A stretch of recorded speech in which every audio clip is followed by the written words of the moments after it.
Oh my God. Ooh. I just saw something too. Mom, there's something out there. Yeah.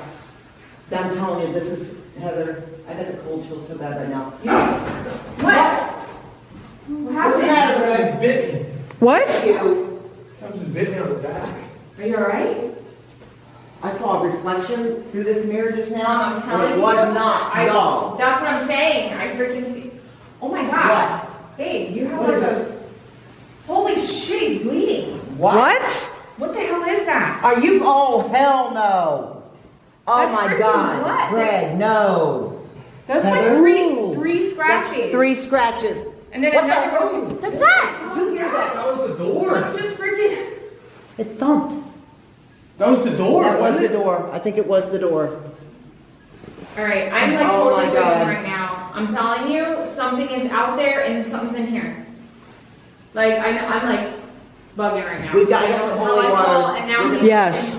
Are you alright? Greg, are you okay? Yeah, I'm just freaked out. Like over there, on my back. Do you feel funny? I mean, do you feel No, okay? I feel all right. My back is stinging. Does it feel like burning? That is major scratches. just stinging. You didn't scratch yourself. I thought I got stung by a wasp or something. No. Let me see. That's like legit That's a scratches. scratch. That's like freaking something drew blood. Oh my God. Is it hot or anything? No, it just stung. Like a bee I'm sting. telling you, there's something out here. There's something. I just watched it walk by. You did? It floated by. Like it was like a freaking figure, like going straight on by, and I thought it was his reflection That means in the like mirror. crazy. So I turned and I looked at him because I was thinking to myself, oh, he's probably just walking over there, but and it was reflecting, but it wasn't. Hello?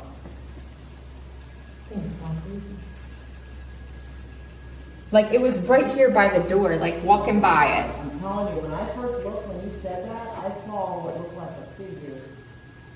And I thought maybe it was one of our reflections, but Yeah, as that's I what looked I at it, it was thought. way too tall. It was really like giant. Yes. I don't know if my Same. yeah. It was really. It was like way up. Yes, there. yes. So I was like, oh, okay, maybe he's. Well, I thought he went over there by the podium, and then his reflection was coming through to this right here, but it wasn't apparently because he wasn't even moving. He was still in the same spot.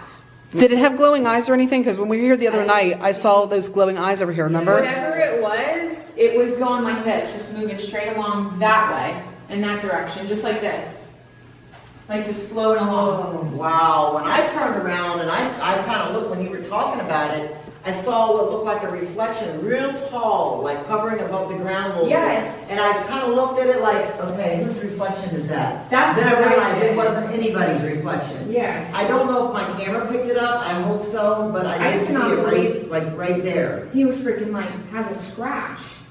And this isn't the first time that's happened. We've came to places before, but why are they targeting him? Like that's weird. He doesn't have no protection on him or anything. I mean, we all have beads and Yeah. crystals and crosses and stuff on us. Does he? No, he doesn't. You might We need to be going to see Julie. All right, let me get the holy water out, Heather. There's Oh, 6 of them! Oh my There's god. 6 of them! 6 There's 6 scratches! So Oh my whatever God. it was scratched him twice. Now I have like freaking chills all over. Oh. In 1953, inside a jail cell in Manila, an 18-year-old girl began to scream. The guards rushed in, and what they saw made no sense. Bite marks, fresh, deep, human bite marks, were appearing on her arms. No one was touching her. They held her down. More marks appeared. They locked the cell. The marks kept coming. Doctors were called, reporters crowded in, even the mayor came to see for himself. And all of them witnessed the same thing, a girl being physically attacked by something no one could see. This is the disturbing true story of Clarita Villanueva, the girl who was bitten by the invisible. In the early 1950s, Manila was a city still recovering from World War II, overcrowded, underpoliced, and plagued with poverty. If you were homeless, you were a criminal. If you were a poor girl alone, you were a target. And if you were both, you were disposable. Clarita Villanueva was 18, an orphan since age 12. She had no family, no education, and no options. She had come to the capital looking for her father, but what she found was desperation. She lived on the streets, slept in alleys, and danced in bars to earn money. Eventually, she turned to adult services work to survive. In 1953, she approached a man in the Malate district and offered her services. The man was a plainclothes police officer. Clarita was arrested for vagrancy, a criminal offense at the time, and sent to the old Bilibid prison, one of the most overcrowded and notorious jails in Asia. 2 days into her sentence, Clarita began to scream. She collapsed. When the guards lifted her, they found bite marks on her body, deep impressions surrounded by what looked like saliva. She said she had been attacked by 2 evil men in black. One was a towering figure, covered in dark curly hair. The other was a small, pale creature with a mustache and white hair. They bit her on the arms, back, neck, and legs. The guards didn't believe her, until it happened again. They were holding her down, when more bite marks formed right in front of them.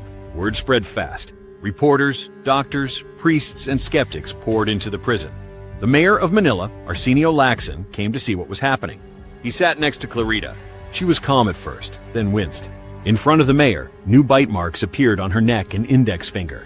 He was holding her hand when it happened. They were not made by her, he said. Clarita was declared mentally sound, but the attacks continued. Even while being examined, she convulsed, screamed, and lashed out at invisible forces. When asked to draw her attackers, the pencil flew out of her hand. The press dubbed the entity the Thing. A doctor accused her of faking everything. Clarita glared at him and, in a guttural voice, said he would die. The doctor died of a sudden heart attack the next day. A prison warden found a missing crucifix in his own pocket after Clarita told him to check. She smiled and said, "Don't worry me again, or else." He lived a few weeks longer, but fell mysteriously ill and passed away soon after. An American missionary, Lester Sumrall, was building a church in Manila when he heard about the case on the radio. He believed Clarita was possessed, and he could save her. He fasted, prayed, and negotiated with city officials for access. On May 19th, he entered her cell. Clarita reportedly snarled at him and shouted blasphemies in perfect English. Sumrall was told she didn't speak English. For 3 days, he and 2 ministers performed prayers, hymns, and confrontations. Clarita alternated between fear, rage, and trance. She said the entities were biting her again. More bite marks appeared. Then, on the 3rd day, she said, "He went that way. He's gone." That night, Clarita asked a guard for a pocket knife to trim her nails. He offered to help instead. She screamed in horror and pointed behind him. "The Thing is back!" She fought something no one else could see, clawed the air, and collapsed. When she awoke, her fists were clenched tight. Inside them, coarse black hair, about 2 inches long. It was examined under a microscope and declared non-human. Clarita was released into a rehabilitation home. The attacks never returned. She later married, had children, and lived quietly in the countryside. But her story wasn't over. Years later, she returned to Manila, trying to claim royalties from the people who had profited from her trauma. Lester Sumrall, who had called her a demonized harlot, had used the story to build a religious empire, complete with a massive megachurch. He later admitted that in exchange for saving her, he requested permission to preach on the front steps of City Hall. The mayor granted it. His church still stands today. Clarita Villanueva was labeled possessed, profited off, and then forgotten. But her story remains one of the most compelling and disturbing paranormal cases on record. Witnesses saw the bite marks appear. Doctors confirmed they were human, and yet no attacker was ever seen. And this wasn't an isolated case. All around the world, people report waking up with scratches, bruises, and bite marks they can't explain. Sometimes it's ghosts. Sometimes it's demons. Sometimes it's their own mind. But in every case, the wounds are real, even if the cause isn't. And in Clarita's case, the question remains. Was she attacked by demons? Or simply another girl that society chose to bite and throw away? We'll discuss on the Cosmic Fold.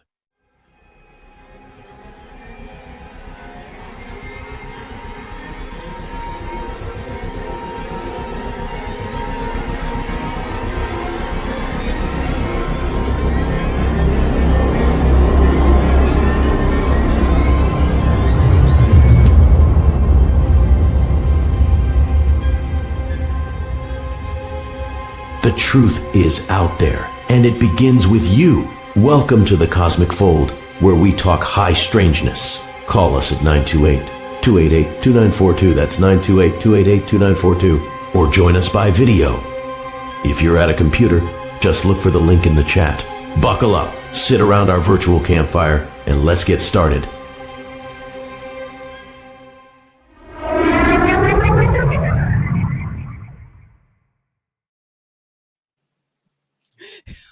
Are we creeped out?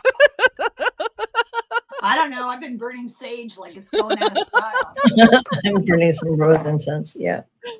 You know, when I was putting this, so welcome to the creepy pool tonight.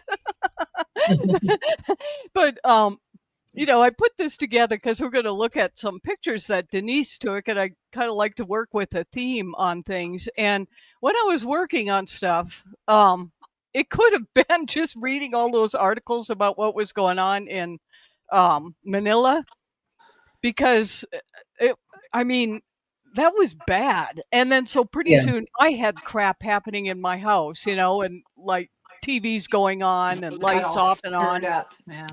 And so it was like, just get the hell out of here. And so it left, you know, and so everything was fine. So, but my internet is not that great tonight. So I'm on number 3 right now. So the phones aren't working. So if y'all want to comment, just comment by text, or I put the link in. You can join by the video chat. And then next week, hopefully things will be cleared out, and I'll have little Brighton here helping me man the phones so we can do the phones.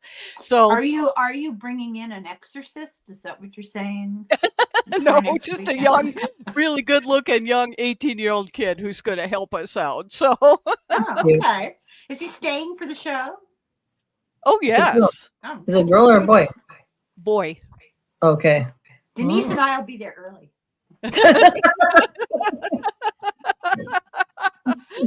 So, blind. you know, the thing in researching this, it seems like this kind of phenomena with scratches or bites or that kind of thing, it seems to fall into 2 categories. Number 1 is UFO, and the other one is like this religious kind of thing. Demonic, yeah. And I know when, you know, the thing about the girl in Manila, I was thinking how much of this is just because she was going through so much trauma that it just manifests, you know, like some people, they even go to, you know, like religious things that are supposedly high, like some of the Catholic ceremonies. And then they'll have stigmata, and they have different kinds of things like that. So my view on that, whether it's right or wrong, is that she was probably so traumatized. Yeah. Well, I absolutely agree.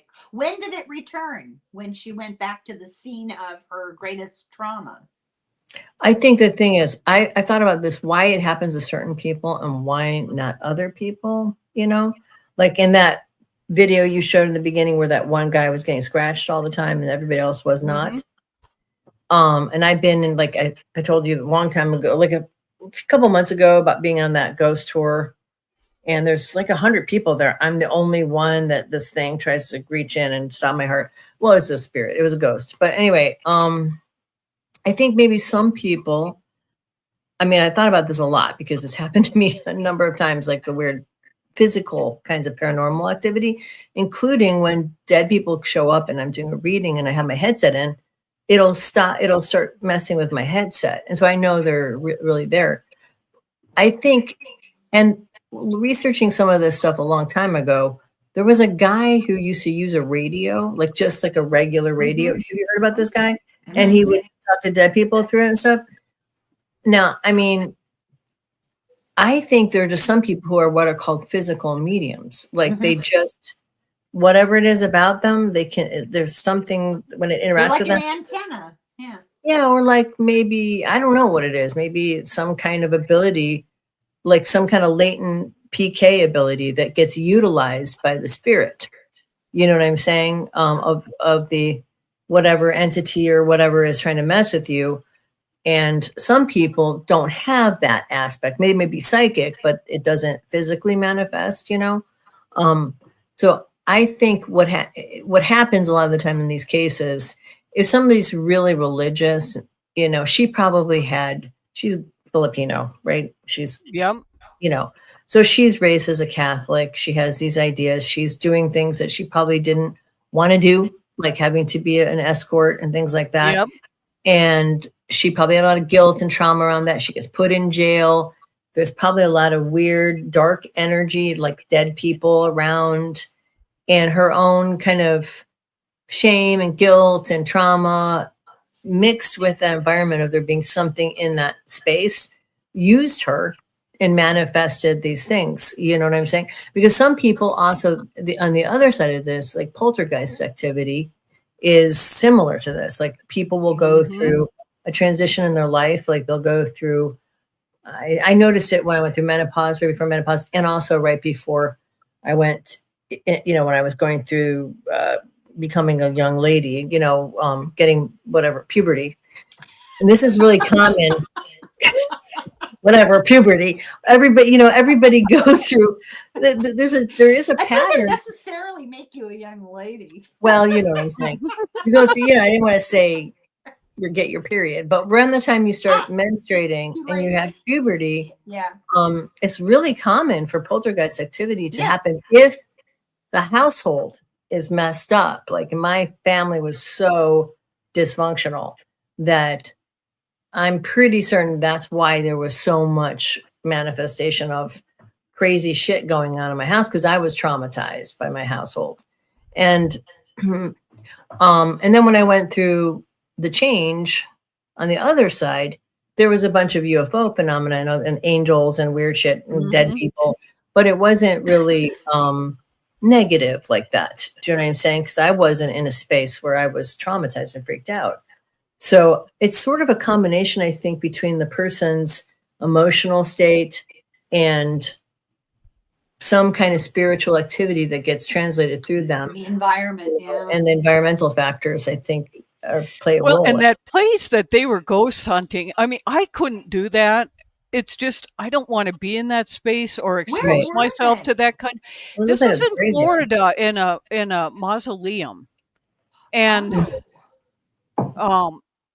you know, and the guy was the boyfriend. He was kind of new to all of that too, so it was probably freaking him out. And some of their other videos showed just insane stuff going on in that place. And sometimes you wonder, are the people that are trying to ghost hunt bringing weird stuff in, you know, as opposed to, you know, ghosts in the mausoleum, because that place was pretty dark. It's have you been there? For him to have but I've watched a couple of the things putting this together, but to have 6 claw marks in a space of like 3 minutes was kind of nuts. Yeah. Yeah. I think that's another thing. Like they were like, oh, he doesn't have protection, but that may not be the reason why it happened to him. It may be because he has latent, you know, physical, like that, like I said, latent PK ability. And whatever, because I don't think it's demonic, really. I mean, demons I don't either. Some kind of demonic energy. Yeah, you know, there's angels, there's demonic things, but there's negative things. I think it's really misunderstood in Christianity what's really going on there.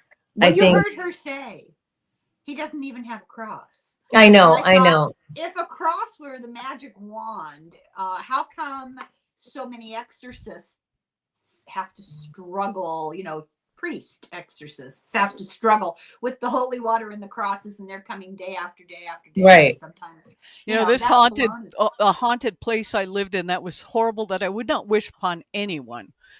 You know, I was young and naive, and we got the crosses of the Catholic Church, and it just picked those things, just whipped them right off the wall. They're flying around.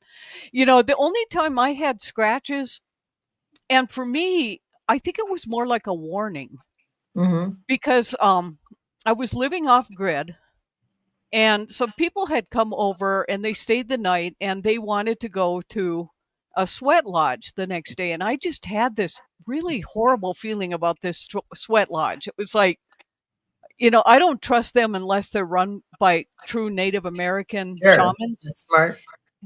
And well, we got a visitor here. Hi, Crystal. And so in any event, I just had such a bad feeling about this, and they were kind of talked me into going, you know, and I drive them to it, and, you know, against my better wishes. Well, that night I just didn't, you know, I fall asleep pretty heavy, but the next morning I woke up and my back felt like it was on fire. And I looked in the mirror and had them look, and sure enough, there were like 3 like deep claw marks down my back, and they were bleeding. Right. And it was like, you know, this couldn't have been created by a mosquito or something like. It was very strange. Right. And so I said, look, I'll drive you guys there if you insist on going. I don't feel like this is going to be a good sweat lodge to go to. Oh no, you're just, judgmental or whatever. And Right. so I drove them there and I just waited outside. I wouldn't even go in there. It just did not feel right to me. And sure enough, somebody got severely dehydrated in there and had to go to the hospital. And two Wow. other people just collapsed and it Wow. was a disaster, and had I gone in there. So for me, when that manifestation happened, I think it was a way to just get my attention and just Well, don't go in there. well, that's the thing about all this stuff is like, I don't think that, first of all, you're in a mausoleum. Well, it's not going to be demonic. It's going to be a spirit, right? Yeah. It's probably some, kind of asshole who doesn't really want to leave and who's kind of, not a great person in life, who's just trying to fuck with them. You know what I'm saying? Mhm. And because he's new and maybe he has some latent PK ability, it's kind of trying to convince him or scare him because he thinks he seems like he'd be easy to scare or kind of really deeply, transform in some way. You know what I'm saying? I think that these things, or maybe it's trying to warn him too, like you shouldn't be doing this stuff. Like you don't know. Exactly. Oh, sorry.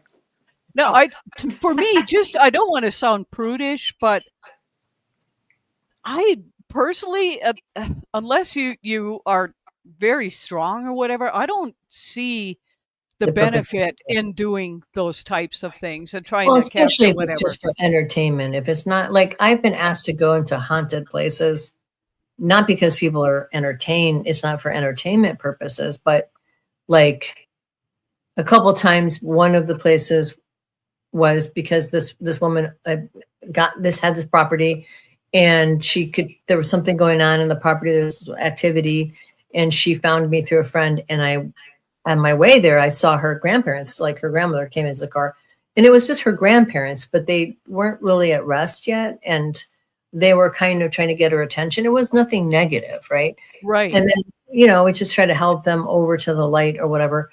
Or another time someone was trying to sell their house and found out me through somebody else and asked me to go and find out what was wrong with the house. And there was a little boy, spirit of a boy who'd been sick up on the top floor, and he thought he was still alive, and he was kind of wasting away and ill. And so I tried to transition him to the light to, for his benefit, but also to get rid of the energy, the sad, sick little kid energy in the room. And, you can't force a spirit to go to the light, but you can try to talk to them to do it. Right. And it's like, it turned out later that the person came back to me, confirmed that there had been a little boy in the house before they owned it who had been sick and lived in that room that I mentioned that had. So that was confirmation for me. And also my friend's friend who got me to do this clearing, she was like, oh yeah, this was my grandparents' house. I'm like, oh, well, there you go. Don't worry about it. They're not trying to scare you. They're just right. They're just still here. They're still kind of processing what happens. Yeah, but if you're not the kind of person who deals with this thing, thinks about this all the time, it freaks people out. The girl in Manila, I couldn't help but wonder. I went to the Capuchin monastery in Rome where they set up dioramas of bones, and it happens to also be where Padre Pio came from. And he had the stigmata, and they had a whole big room full of like a little mini museum all about Padre Pio. And I just thought, I don't know, to me, and I'm a big believer in all things paranormal. Some of these cases, I think it's an interaction between the energy in the room and psychological makeup. So she absolutely. goes back to Manila and starts to have her problems again. When she was in that prison cell, the first thing that came to my mind is how much predatory abuse happens to female prisoners. Right. And how much of what's happening to her is a reaction of self-protection? Maybe. Yeah, it could be. Could have been. That's a good point. Scared the shit out of the guards. That's true. Right? But that's the thing for me. I don't believe in demons, to be honest with you. Right. I've dealt with some really crazy stuff. Well, Not to the extent Deborah, of Denise. Have you not been watching the news? No. Oh, yeah, there you go. Well, that's a good point though, because there are really, really bad people who transition, who have, Right. if you encounter them you would think they're demonic because they're so dark and evil. But I do think evil is kind of a human construct. Like it is. I mean, I think that I don't really buy that there's fallen angels who become demonic. I think it's more likely there's angels, there's the creator, there's shadow stuff, there's, chaos and order, but demonic entities are, I think, generally probably 99. I mean, I don't know, maybe I'm wrong, but they're almost always people, I think, who are bad. Oh, I think you're right. I think there are spirits, souls that are trapped in a repeating karmic cycle of wrongdoing without love. And it spirals downwards more and more and more and more. And then you end up with somebody who's got 75 million reincarnations and it turns out like Donald Trump. It's just... Well, what I was going to say something. There was a story about this guy. I don't remember where it was in Japan, but there's supposed to be this spirit, basically. I think he was like a samurai warrior who was stuck like for something in my childhood house that did the old hag thing nightly for months. Later, I went to my brother after I looked. I hadn't told anyone. Interesting. But there are malicious people who die, and then they're still malicious. That's right. They don't change. They're sadists. But I want to say something about that. That's the point of the samurai thing. The samurai killed all these people. He was a great samurai. And then he transitioned, and there's like this story. I guess there's a place where it's known to be haunted. And it's been haunted for like 1,000 years by this thing. And you think, how could something be haunting a space for 1,000 years? That's insane. And I thought it has no meaning. No, it's not that. It's not that. It's not that, because if you have a higher self, if you have a soul, it's going to be reclaimed eventually, in some form or fashion. You can't just hang around the earth forever. And in Asian stuff, like there's this whole hungry ghost thing. You probably heard about that, right? Yeah. So it pretty much, and then in Wicca, there's an idea. And also in esoteric understandings, there's the higher, middle, and lower self. The lower self is the ancestral self. It's is it like a spirit of the body that you inhabit, basically?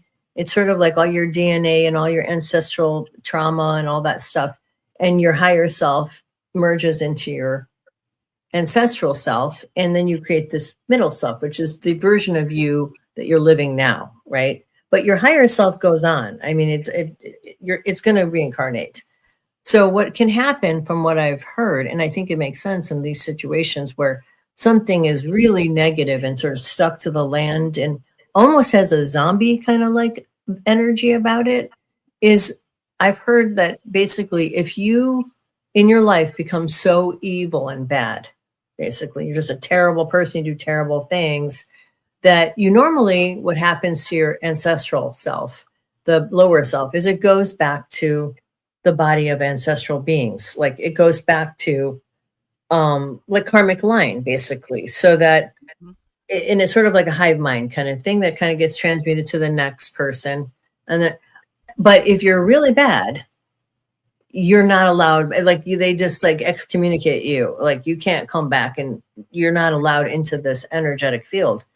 And I think that's kind of what a hungry ghost, or what we call demonic kind of things are people that were just so evil in life, like their lower self becomes like the shadow self, and they make this monstrous kind of negative energy that does horrible things, because the lights, like you said, there are people like this that we are out in the world. It's energetic toxicity. Yeah, they're evil and they want to hurt and they love to harm people and they love to scare them and mess with them. And that's what you're getting here. And I think the fact that she was in that jail cell, there was very likely probably some really negative person at some point who died in that environment. Some sort of psycho criminal. Yeah. Yeah, right. That she that latched onto her because she was vulnerable and she had that PK ability. and then used it. And 3D, and that's I think exactly what Denise just described is probably what was going on in your home. And you guys are vulnerable, when you're children, right? I don't know. There are Yeah. sadistic spirits who would enjoy freaking you out. Yes, scaring. the old Hague experience for me was kind of different. I mean, I haven't done it lately, but when I was younger, I would always go for at least 3 what's the old days. Hague experience? I Well, don't know what it is. For And the old me, I would hag, go, like a witch. yeah. Right. And I Okay. would always go to the woods and spend 3 days by myself. 3 days, 3 nights. I learned that from the Vision Quest with the natives. And so when I would go to campsites or set up my camp, no matter where I was, I would look and I would see the 3 hags is what I started calling them. Hmm. And it was like, oh, okay. And so then I was reading, I don't know who it was that was writing about this, but that's one of the beliefs of natives that you see these. There's 3, and they're just basically checking it out and make sure you're okay. You're Yeah, okay the to three be in their space. And so, Right. and then they're so I acknowledge them, and then they would leave. So I don't know if this old hag that 3D braining is talking about is the same or probably what not. it is. Yeah, probably not the same. Because with the triad, the 3 feminine things it's in all Trope. mythological. No, it's not a trope. It's a mythological. It's a thing that was borrowed by Christianity because it's very ancient. It's the maiden mother crone. It's the triple goddess.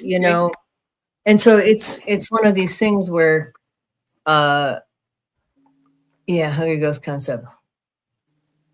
Old and a bad situation, not plantation, but yeah, okay, that makes sense. It was probably so she had some nasty person, probably nasty old lady who tortured slaves or something, lived in your house, and that's probably what it was. And the thing is, those things, they take on energy. Like kids are going to be afraid of it, or even ghost hunters, whatever, going in there and they feed on that. The negative. Yeah. So this is the thing when you experience something really dark, negative kind of thing. Don't get afraid of it, because that's the whole point of it. It's sort of like if you meet a psychopath on the road and you exhibit fear, you're going to be more likely to be targeted, and you're going to be, if you come at it with fuck off and really strong fuck you energy, it relents. They leave. And that's the same thing with these negative entities. They're just psychopaths who basically have transitioned. And if you're fuck off, asshole, you have no power here, you disempower them. Because what they want is it's like if you've ever known somebody who was a psychopath, who I have, they get off on, they feel powerful. It puffs them up, gives them a sense of power and everything. They can hurt you or manipulate you or make you scared, and that's the same thing with these people when they're transitions. They feed off of it. Right, it makes them feel powerful. And you have to use energy with it. Yeah, when you do. Tell them to go. It's I won't go into details because it was really kind of disgusting. But when I lived in Phoenix, we had a stalker going around the community. Oh, yeah. And found some stuff. So I just won't. It was just kind of disgusting. But anyway, so I thought, fine, I'm going to sit out here in the trees and wait for you. Wow. So I turned on my shower and so he could think, catch him in the act. Oh yeah, and sure enough. And so I just walked right up to him and I said, "You're such an idiot. That's so disgusting. And you still live with your mom. I'm going to go tell your mom." He freaked out so bad. Right. Freaked out, went running away, because all the women in the neighborhood were terrified. Frightened about what this person was. And then when it's just screw you, That's it. Yes. And totally. that's how you have to treat these entities. Thing that was tormenting me during my sleep process, and screamed at it and flew.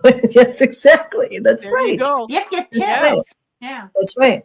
I when I was in, I don't know, probably in 8th grade or something, I started getting these phone calls where some dipshit was like, and I'm like, you're a fucking asshole. What is fucking wrong with you? And they just went on and on talking about what a dipshit this person was and what a loser. And I'm not afraid of you. You're not, you're a fucking idiot.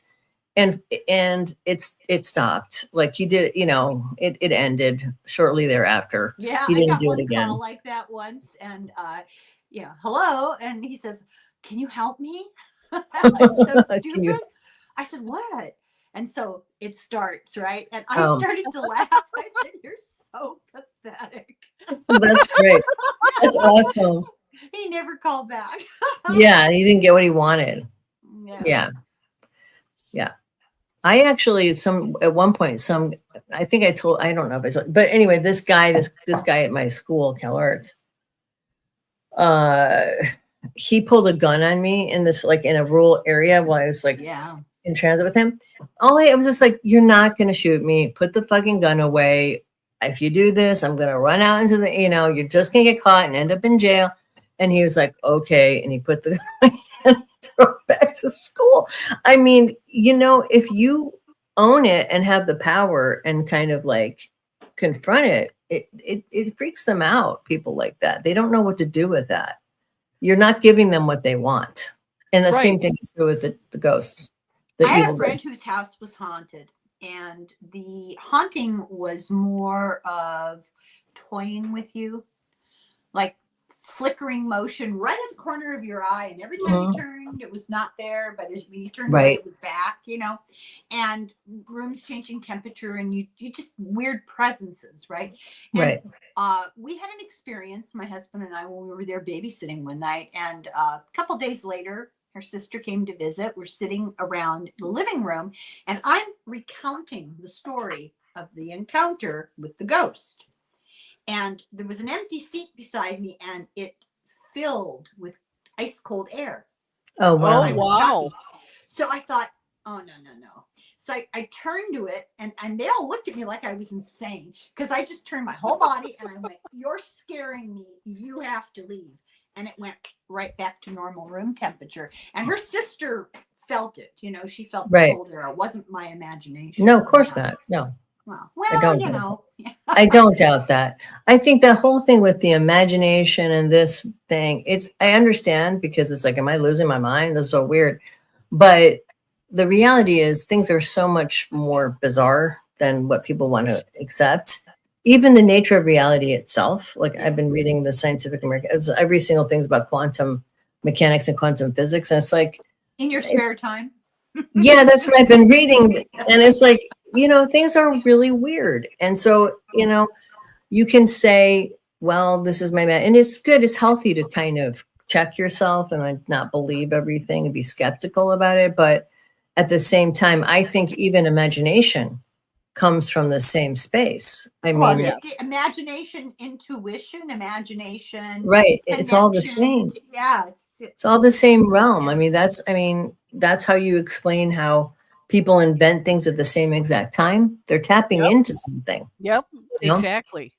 Well, we've talked about this before. All these famous creators and inventors and artists all say, I didn't get my ideas in the laboratory. I didn't get this from hours of editing. I saw it in a dream. Right. I got it when I was daydreaming and looking out the window. Right. Exactly. That's right. You're tapping in. Well, for me, I keep seeing in my news feed about more and more people are admitting we probably are in a black hole. That's funny. That's it's interesting. Strange how these things come up, and then now it's I even saw a NASA thing where they're kind of like, there's a good chance we're in a black hole right now. So that's weird. Well, I'll tell you, day before yesterday, I felt like I had entered an alternative reality when I read a list of reasons. I shouldn't bring politics into this, but why Donald Trump believes he deserves the Nobel Prize. And then he listed all the countries that he brought peace to. Israel, the Middle East, 4 or 5 times. He said that 4 or 5 times he brought peace to the Middle East. But he's talking about Kosovo and Serbia. Right. He took credit at Rwanda. He brought peace to Rwanda. I'm like looking over my shoulder trying to figure out, have I been airlifted to an alternate, universe? What is going on here? This is Well, bizarre. being a fantasist is not the same thing as tapping into something I know. true. And I mean, people who have delusional disorders or who are, have narcissistic personality disorders who can't take ownership for their failings. They invent things and lie to cover up their failings because they can't own What? it. What are you implying? Because Helen, we all know you're clinically, you're a narcissist, right? Oh my The God. least narcissist person. Yeah, right. I'm joking. I'm not a business person. I'm not whatever. I know you're not. You're not a narcissist. She is wonderful. If She is. you ask somebody, am I a narcissist? You're not a narcissist. No. Well, also trust me, narcissists they have a very flat kind of personalities. You can, if you've seen one, you can spot any of them because there are certain things they all do. They all project.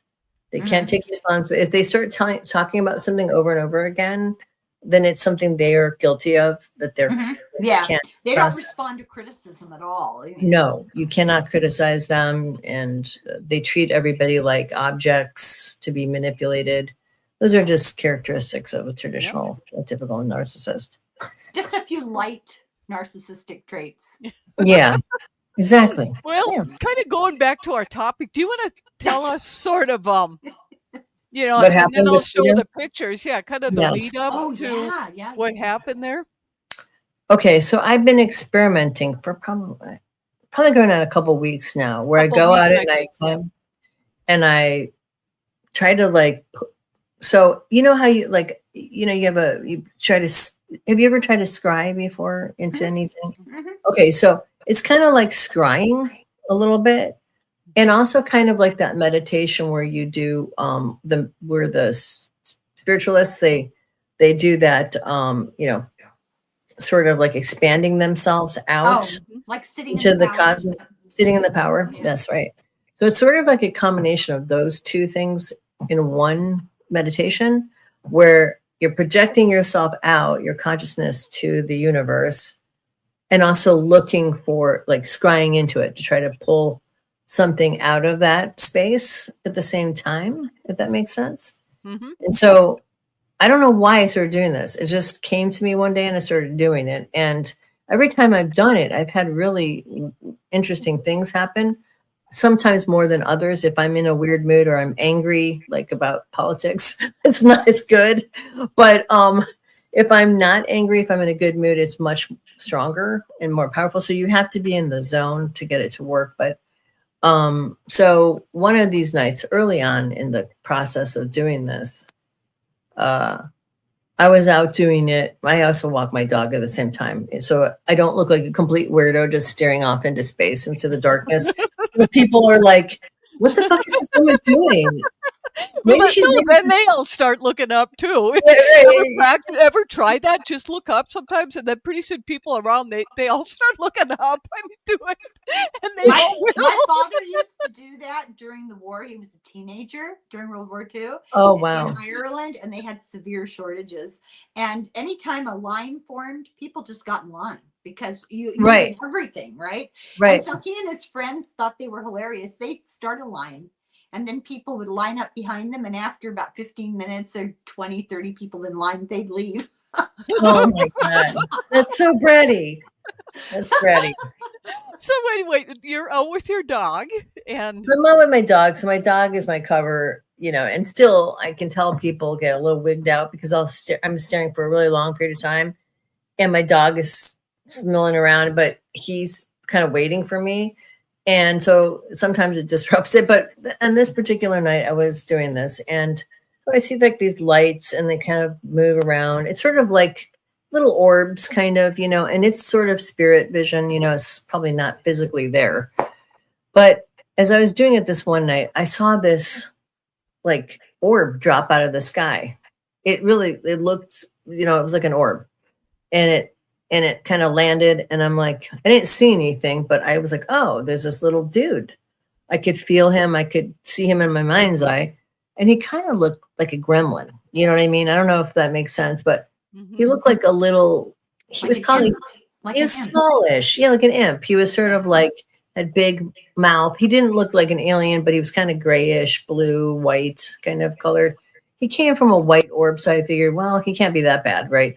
And I was like, okay, so what's your deal, you know, and where are you from, you know? So he's talked, you know, he told me his name, and I'm like, this name sounds so ridiculous, but I asked my friend Mary about it tonight before I came here on the other side. He said his name was Tito, and I'm like, Tito? That doesn't sound like a very alien name. That's a very weird, just regular Hispanic name. And he's like, and so I'm like, are you sure that's your name? He's like, yeah, Tito. I'm like, okay, Tito. So I'm like, well, I have to go back because I've been staring at this point now for 15 or 20 minutes at the sky like a freak, and people were sort of coming home and looking at me and getting kind of wigged out. So like, you can come back. So I started walking home, and he's walking beside me. I'm sorry to interrupt you here. Did your dog pick up on it? Because animals usually He picks up on a couple of the things. This one he did not really. He was kind of okay with it.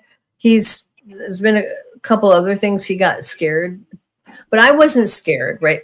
But one of the things he was scared, like there was this Metatron kind of visitation. I don't know if you know who Metatron is, but that also scared me. I was kind of like, what? Anything, the noise, I jumped. It had a really intense kind of vibe, this thing, but this thing was not.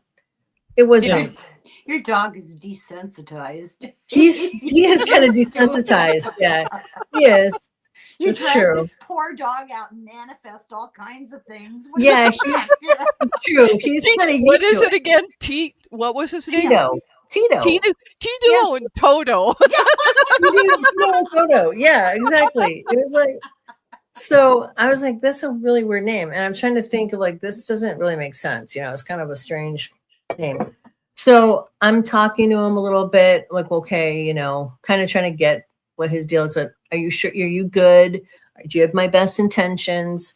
Are you a good person? Are you here to help? You know, where are you from? And he's like, oh yeah, I'm good. And then this kind of maniacal laughing kind of vibe came from him, you know, and I was like, that's a bit odd.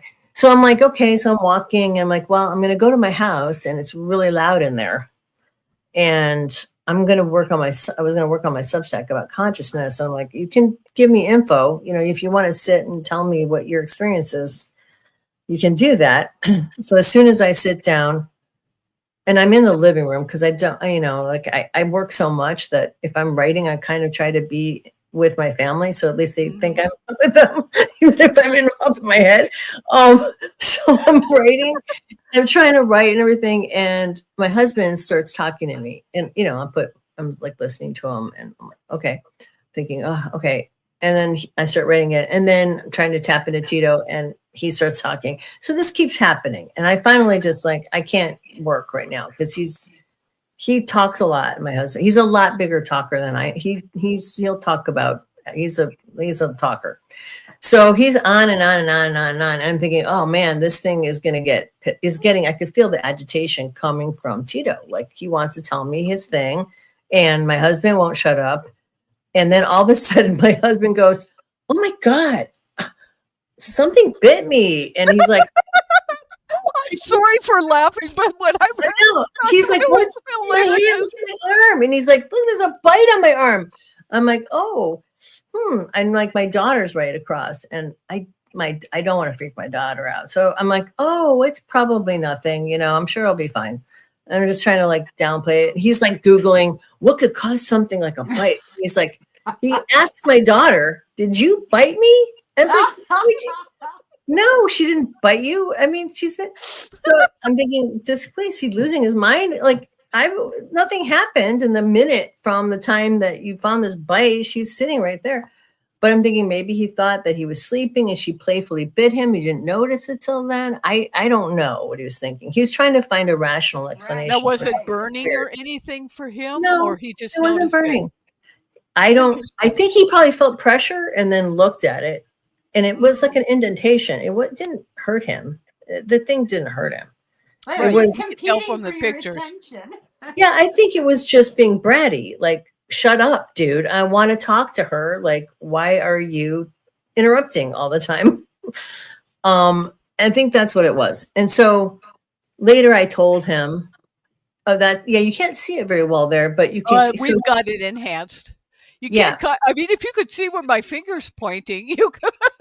Right.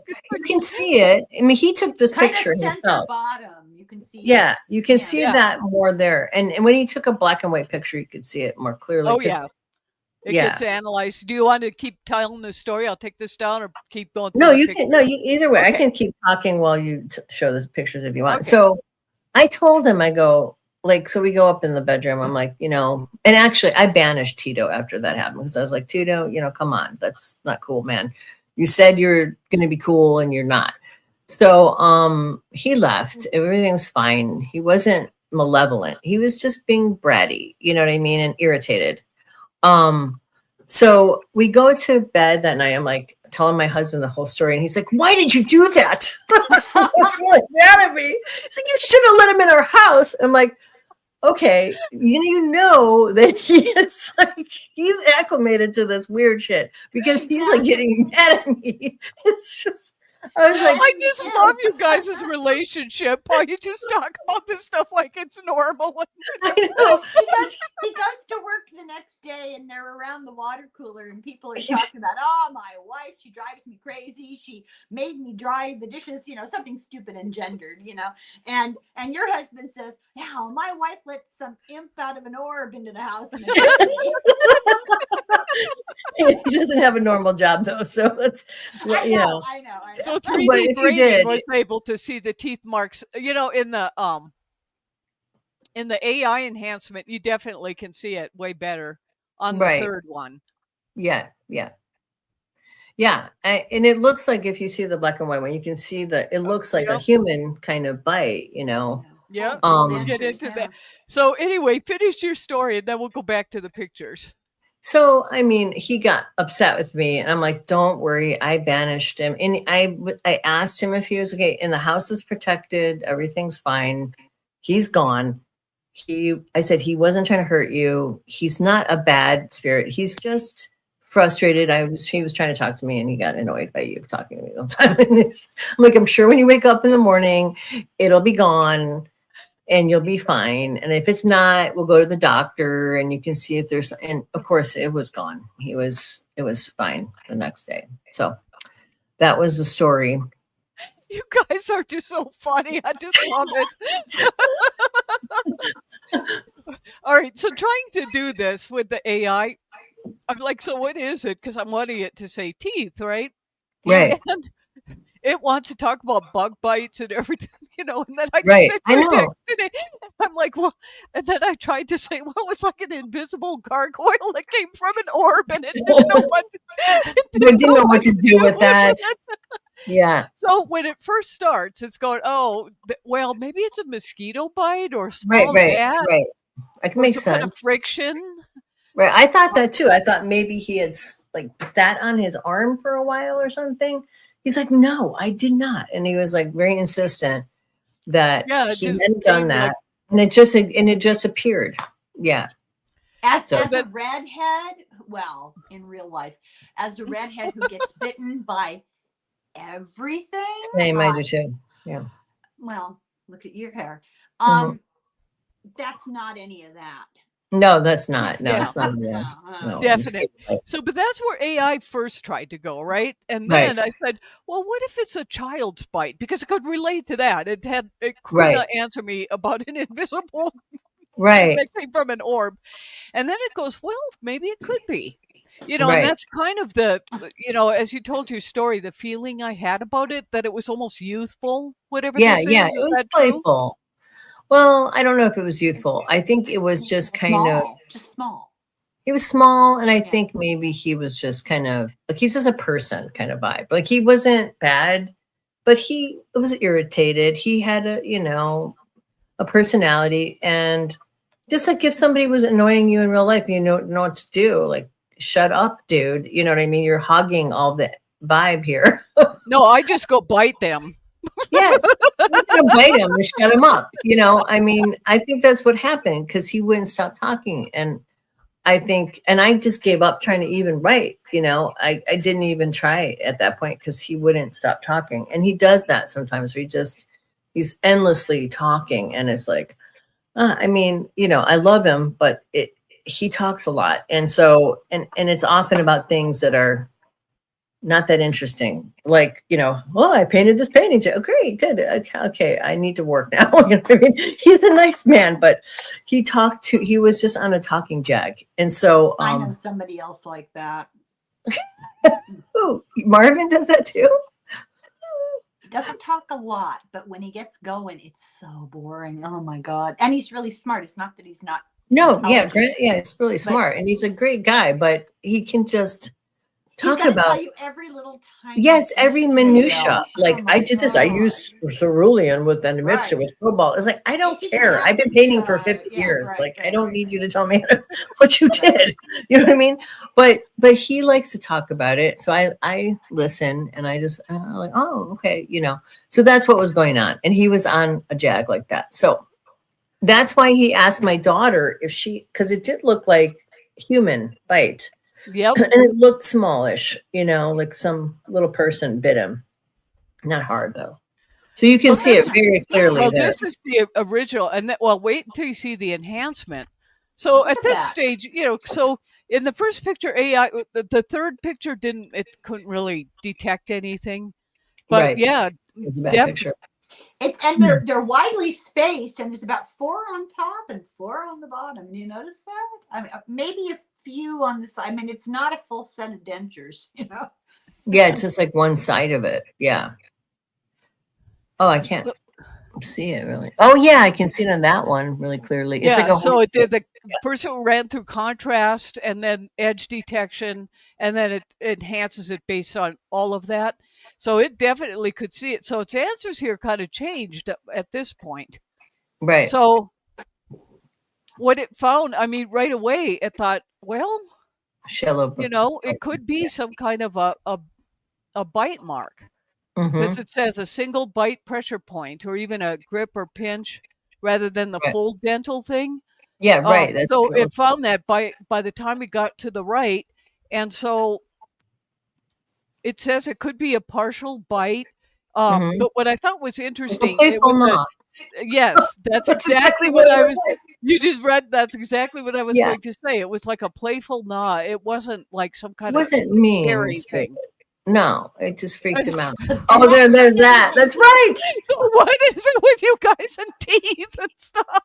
I don't know, but yeah, that's right. That's from the other. The New Orleans thing. Oh, that's so weird. But when you talked about, he's getting bitten because it's irritating this creature. That's a very 2-year-old behavior. And it was like a little kid. Yeah, it wasn't mean-spirited. I think it was like something a little kid would do. Yeah. Like it's something that my daughter would have done when she was 3 years old, like playfully bite him. Well, she probably would have bit him harder than that. But you know what I mean? But it's something that you do. And if you can't speak, if the person can't hear you and they're annoying you, I could see where you might want to stop. You know what I mean? And it did stop him because then he got totally hyper-focused on the bite. And he started Googling bites and freaking out about the bite. So, but then he kept talking about the bite. So then that didn't really work either. And here we are 48 hours later, 24 hours later. No, longer. I think it's been a few days since, it's been a while. Yeah, it was pretty kooky. Have you had contact then with Tito since then, or outside, or have you kind of avoided it, or? Well, so today, because I knew we were going to do this, so I've been talking, my friend Mary showed up like in one of these consciousness throwing things, who transitioned about 2 years ago. And I was talking to her about some of the information she had given me. And then I was talking about like Tito, and she told me that Tito was actually like a person, like a person, a dead person who had was sort of in between, like wasn't completely transitioned, and he wasn't a bad guy, but like that, you know what I mean? He was just a person. So I think that made sense to me. Like he was, kind of like not a lost soul, but just somebody who kind of, was hanging out on the astral plane kind of thing. You know what I'm saying? Mhm. Not a bad person, but just kind of like not really transitioned. So I was like, Tito, go to the light. And when you're done, you can come back and talk to me. You know what I'm saying? Just like come back and hang out when you're Have finished you with noticed that the astral plane is really liquidy right now? It's like more, I don't know, palpable. And like we were talking before the show, Helen has been tired. I have been too, headachy. Exhausted. And I'm, because like with the manifestations last night, I haven't had that in like 15 years, if not more, because I keep it out. So it Right, was right. the first time that the astral, I think I was picking up on those You when were I was making the agitated. videos. Yeah. I Right. think 'Cause Deborah, this is my theory about what happened. I think that you probably have, so from what I've researched, and I think it's true because it seems to follow patterns that make sense to me. But supposedly people that are really, that are psychic, they get, psychic information. So there's like a receiver and then there's sort of projector type of psychic Transmitter, phenomena. yeah. mhm. Yeah. And some people are stronger with one than the other. But when they're stronger in one, like if somebody's really good at moving objects with their mind, then they have like a passive psychic ability that's comes and goes, is not controllable, kind of like a dominant hand and like a non-dominant hand. And if you're somebody who's a receiver, then you have sort of a passive PK ability that will manifest things and you're unconsciously. Let's put it that way. Mhm. Okay. Yes. You don't Yeah. control. And so I think probably because you were in that state of mind thinking about all that stuff, it was probably your own psychic your own Mhm. PK thing. Yeah. It probably was. And it was getting to like 2 or 3 in the morning. And so I was quite tired. But anyway, it's moved out. But I hadn't had that stuff in a long time. And it was like, oh, okay. Right. You just But went kind of quiet. you moved your thing. Oh, okay. But I think that's probably, it just probably got your unconscious to think about all that stuff and started getting all like woo riled up, and then A it was little like bit like a little bit of poltergeist activity. like a gremlin. Well, and You're- because I'm not into religion either. And so to see how the religion kind of used that woman, I think probably set me off. Probably. Maybe it Because was they did. trauma. Yeah, it's your own trauma maybe being triggered and With that's religion. Yeah. setting it off. Yeah, that would do Yeah. it. Yeah. So could have been, but anyway, it was interesting. But so now with your are you still, as you go out with this, seeing the orbs or tapping into the consciousness or whatever, so have you had other experiences lately, or Oh yeah, a lot of them. I saw my dead friend. What I saw the angel Gabrielle, that was a nice visit, and that was positive. I saw Metatron, which was scary, and it scared my dog too. We were both freaked out by that. It wasn't bad. Metatron is an angel, but it was scary. The Well, presence was was there a message, or was it just the presence enough was a warning, or? no. Well, I was calling angels to come down because this is so here's the deal. Because I started doing this, then Mary showed up about 2 days before the bombing of Iran, 2 or 3 days, like it was Thursday night, I think. And she's like, it's going to happen this week. And I knew he had already made up his mind. But one of the nights before this, when they said, oh, I'm going to like take 2 weeks or whatever to decide. And then I went and did the call out, and then I saw a spirit of a coyote coming towards me. I'm not coyote, a fox.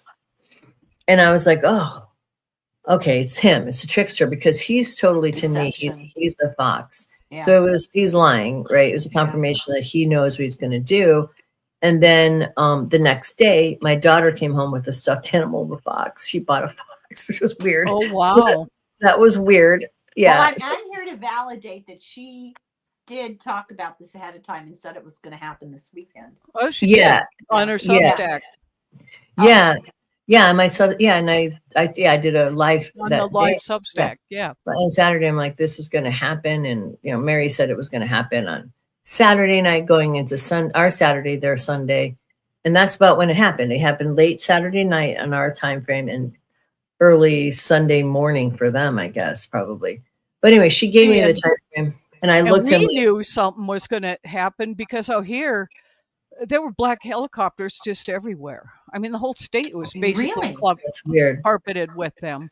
What was And that all a about? friend contacted me. It was like Friday night, kind of freaking out because they were just all over here.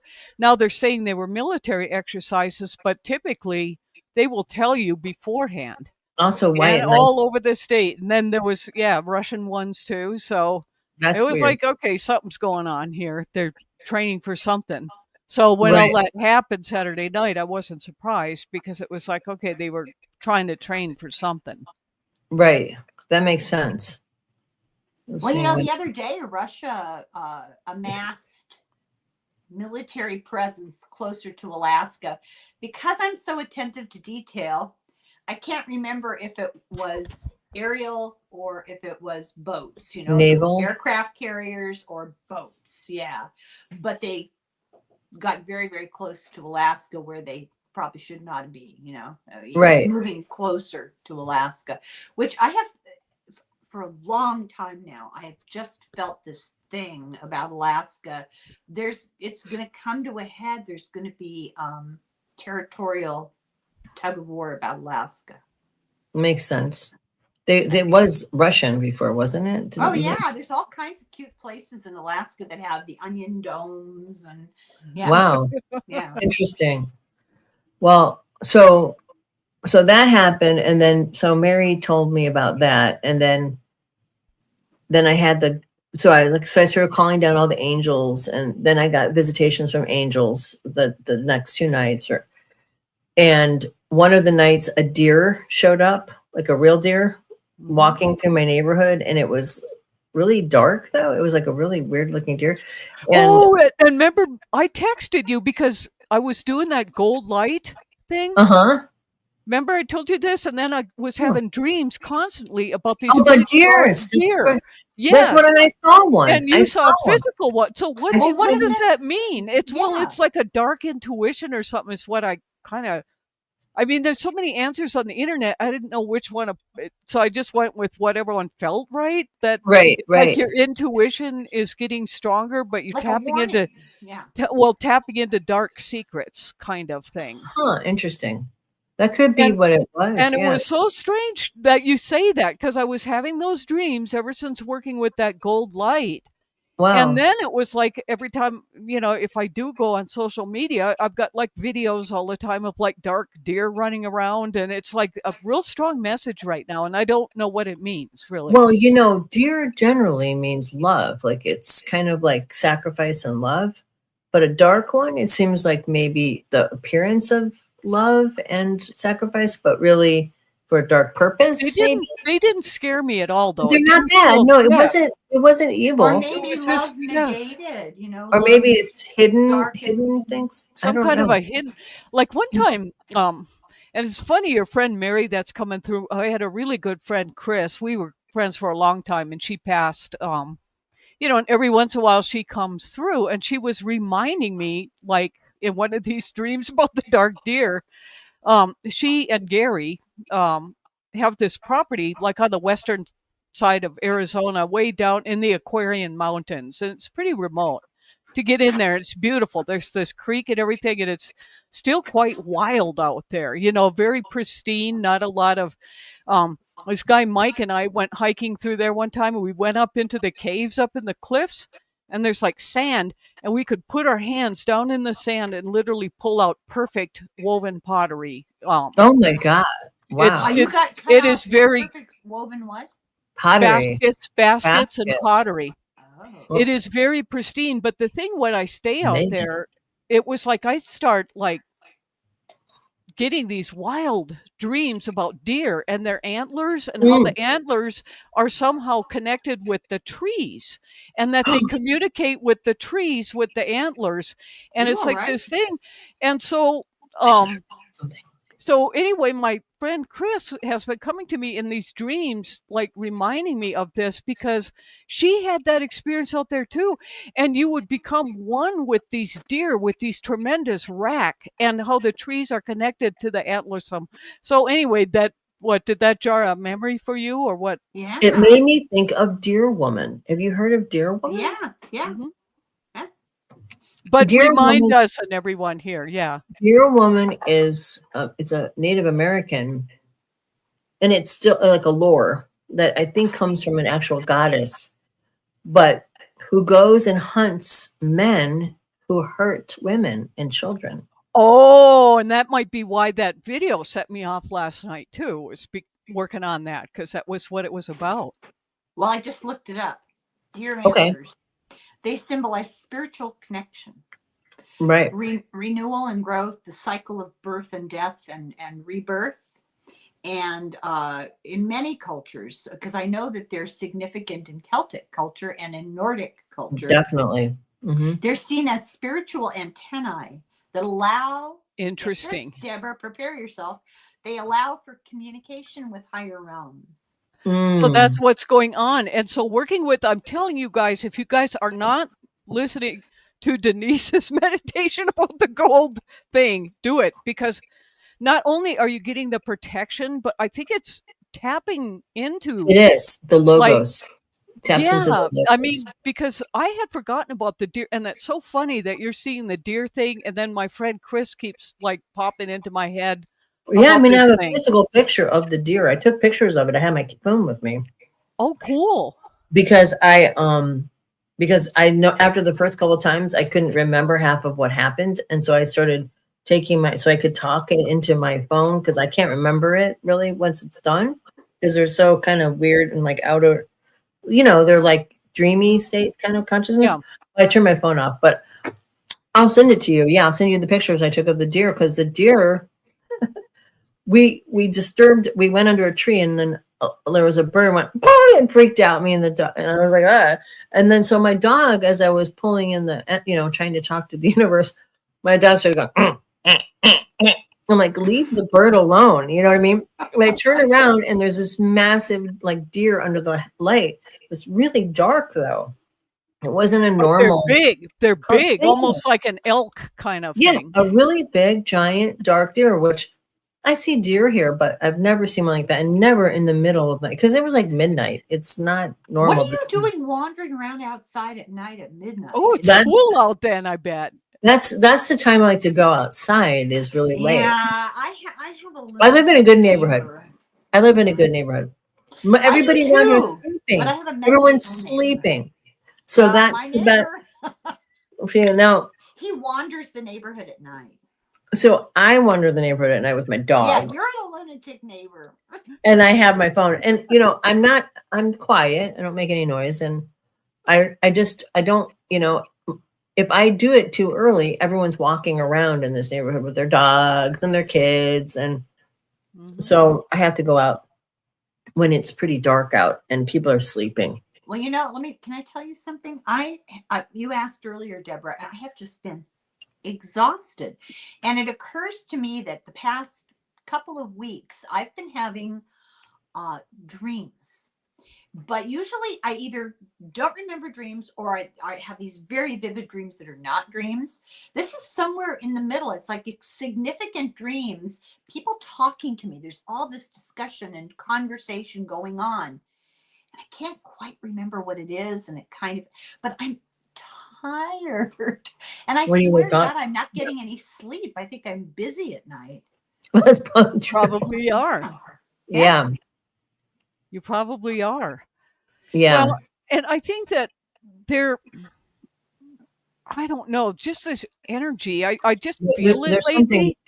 And so the other night, I don't even know why, but I was watching all these just mesmerized by it, watching all these travel logs of going through Iran and all of that. And, how the West has really portrayed them. It's a big lie.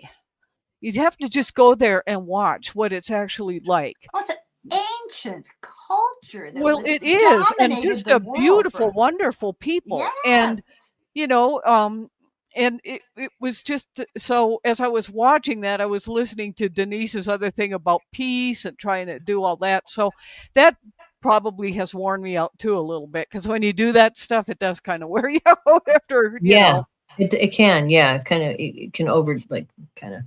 I was on a boat a while ago, and there was a cluster of people, and they were speaking a foreign language.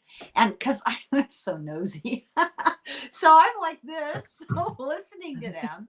And finally, I couldn't stand it. I said, "Excuse me, are you from Iran? Are you speaking Farsi?"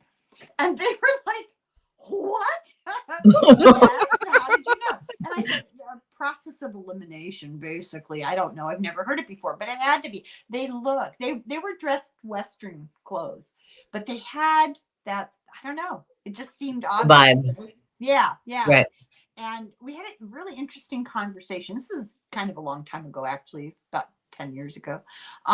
Really interesting conversation. And they did remark that most people know nothing about their culture. No, that's I right. said, yeah, I know next to nothing. Now you've exhausted all the knowledge I have about it. But it is a beautiful culture. And it's really sad to see how it has been co-opted by a theocracy. Don't get me started. Yeah. No. Yeah. No, it's true. Yeah. True. So anyway, where are we going? I was going to say one of the things I wanted to talk to you guys about a little bit was something that I don't want to say it now because I don't want to scare people, but also I don't know when it's going to happen. But some of the things I've gotten information is very scary, and that there's something bad about to happen here, as a result of this whole thing. I don't know when. That's why I don't want to freak everyone out before I know anything to nail it down. But so one of the things I've noticed, though, because I use tarot cards, I'll throw cards for people too. And every time I have thrown cards in the last week, the Tower card has come up. And there's nothing going on in their life that's Tower card related That at all. happened to me today too. And I'm going to tell you that is what happened right before 9/11. About leading up to 9/11, the Tower card came up repeatedly. And so, okay, I'm going to tell you guys whatever. I'm just going to tell you. So, and take it or leave it. But this is what Mary told me and showed me, and it was fucking terrifying. Missiles into the United States. And that night, after she showed them to me, and it was really overwhelming, like the terror and the fear, and not everybody's going to get hurt or anything, but it's going to be very fucking scary that there's a missile attack. And I'm like, who is it going to know that, and to know that we're vulnerable, right? Because people believe we are invulnerable. People They do not believe that can happen here at all. I know. And it looked like it was major cities, and it wasn't everywhere, but it was in a bunch of major cities, and it was really terrifying. People were just freaking out. And then that night, I had just dreams of missiles all night. And so I'm like, this is just confirmation of what she said. You know what I'm saying? And then last night I had a dream where I was in this store looking at these wooden boxes, somebody was showing me them. And there was some kind of movie premiere, and all of a sudden everyone was just scattering and freaking out and running for their lives. And I thought, oh, fuck. And so, I started running, and I didn't know where to go but by the time I got out of this place, there was no one around. Everybody had You were watching the movie, you said? No, I was looking at these, carved boxes, wooden boxes that you might put your tarot cards in or something, or your jewelry or something. I know, it was, and everything just everybody just started freaking out and going crazy around me. And I thought, this is another sort of confirmation that something bad is going to happen on the homeland soon. I don't know when. There's something to do with, I've also been seeing, and I don't know, it's not in a city, it's a heavy ag area. And I don't know where it is, but I feel like it's more central, not like the ag area out here. Midwest. Yeah, it feels Midwesty to me. very, very egg, because the thing is, they don't need to bomb anything over here because we're fighting over the water, Right. for the agriculture. But egg is going to be a serious, serious problem. And people don't realize how vulnerable we are with cybersecurity too. It's a huge, It's huge really issue. bad. Yeah. I mean, the thing she was, yes, from what Mary told me, it was either Russia or it was No, it's not Iran. Nebraska. It's not Nebraska. No, it's not Nebraska. It was either Russia or it What was did you say? Russia in concert with Iran. Yeah, some of them. But I was shown that it was like coastal, like places on the West Coast, bigger cities. It was purposefully just trying to,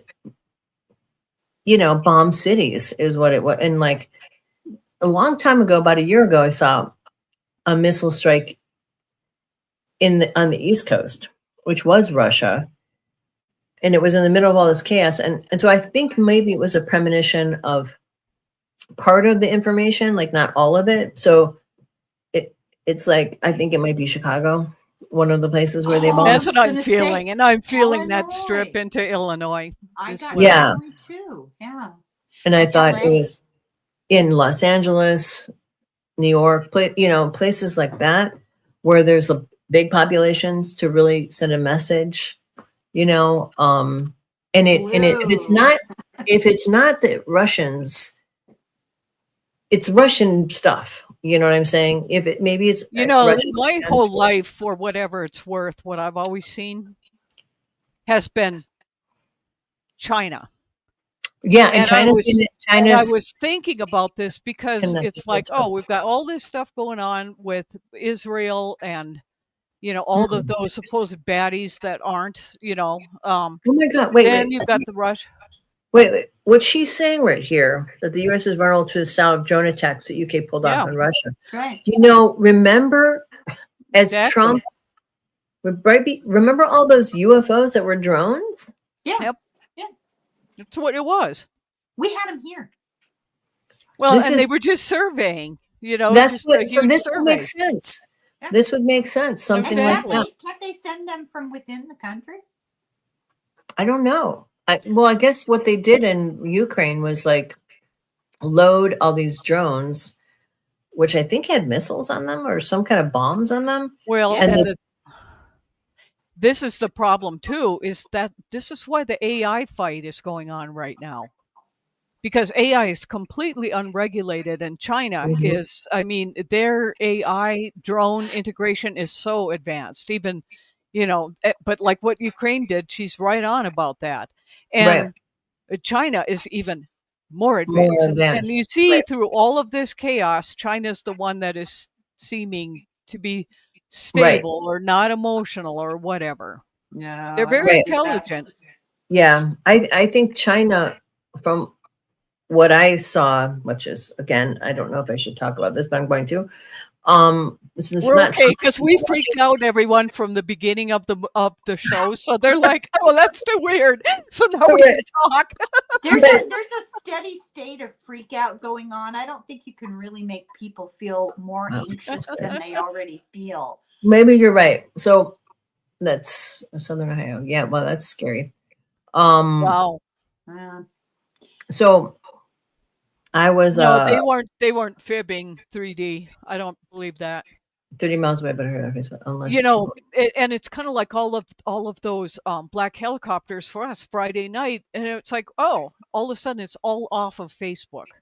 Because I was going to send Denise a couple links from there, and it was all gone. I saw them. Yeah, I think you sent them to me. Or Yeah, something. like the news stuff, but what everybody was talking about. When those drone things were happening, we're isolated enough. I didn't even think about it. Went for a walk in the middle of the day one day, and I hear helicopters, and I look up, and it's 3 black helicopters in formation. But they're when not was moving this? like they weren't helicopters. Sorry to interrupt. When was this? When was that? When everybody else was having the drone. Oh, like November, December. Okay. All right. No, Sorry to interrupt. sir. I was just No. no, it's fine. I do it. Closer to now, but they were flying in formation in such a way. I've seen helicopters flying, regular piloted helicopters, and they're not completely in unison like No, right. nice swimmers, right? And then I realized those are not helicopters. There is no cockpit. It's Right. solid black. And they have these weird extensions coming out of the side like an antenna lying horizontally. But How it's weird. integrated into the body of this. It looks like a helicopter with these legs like an insect sticking That out. makes Just sense. remember me telling you guys, come summer, Yeah. these black cubes. There is And it more to was this than what creepy. I think they're drones of some kind. These black Yeah, cubes. And a Yeah, that couple sounds shows good. ago, that's Yeah. what I was saying. They're coming this summer. I feel like that's part of what you saw, Helen, because You it's can't connected distinguish somehow. how high up they are because you don't know what size they are. Right, right. Well, that's, I think, what people were reporting on the East Coast too, that they sounded or they thought they were helicopters, but they were not helicopters. right. They were Yeah. drones. Yeah. Well, so back to the China thing. So I don't know, it was a few months back now when we were looking into the future and the psychic group. And so I was seeing that Russia pushing into another Eastern European country and trying to take that Eastern European country. And I was like, what the fuck? How could they even do that? And I'm like, how are they going to fight this? In my head, I'm thinking, what, it doesn't make sense. And so then I saw just this relentless stream of soldiers, and they were Asian. And I thought, okay, North Korea, no, they're Chinese. Yep. They're Chinese soldiers. China and Russia are going to ally together with probably Iran, which they already are. And I think they are going to become very hostile to the rest of the world, is what I'm being shown. Yeah, I think you're right. Yep. Did you see the whole NATO thing? Not the whole thing, no. Well, I didn't watch any of it, but there was an article in the newspaper this morning. I sent you a picture of the article. You didn't read it, of course. I didn't Of course see the not. picture. I didn't see Okay, it. I sent you a picture. The article was about NATO praising Trump for his skill and negotiating and advocating because Trump got Europe to cough up 5% each. I for- saw that Okay. headline. And I sent you an text and I said, are we in a different universe? So did you see this? Did you read this article? This is insanity. I feel like It that was, was we can't believe a lot of this stuff. I mean, it's No. all there to There's manipulate. a lot of stuff the- going on, a lot of manipulation. That's exactly what I've been well, getting. there was a public. Well, I know, but that's Yes. also a way to manipulate him. And here's I'm going to say Oh, I something see what too. you're saying. Yeah. I think the other thing I've been told by Mary and shown that there's a period where everything's going to kind of go quiet for a while. Like Israel and Iran and Russia, all of it's going to kind of go real subterranean and seem okay. And that's when we should really be worried because that's Yes. when it's really going on. They're really planning it. And then it's going to explode and it's going to be really bad. That was what I've been shown and told over and over again. It's like, it may just it's a ceasefire. Everything's okay now. No, I don't that's feel that at not all. going to happen. No. It's a ruse. So whatever Exactly. this thing is with Israel and Iran licking Trump's boots about this, they're playing him. It's Yes. just not going to stay like this. This is there's a lot of people trying to manipulate Trump because Trump is so, if you know the angles to play with him, he's easily manipulated. And I think NATO is probably trying to make sure that we don't go to the side of Russia and Iran. And they don't know what the fuck we're going to do. I Exactly. mean, You know, This is one why of our I'm not a upcoming diplomat. I shows, don't one think of our Right. upcoming shows that I put off a couple of them was, the next part into the consciousness, like the mass consciousness, monkey Right, brain, right. whatever.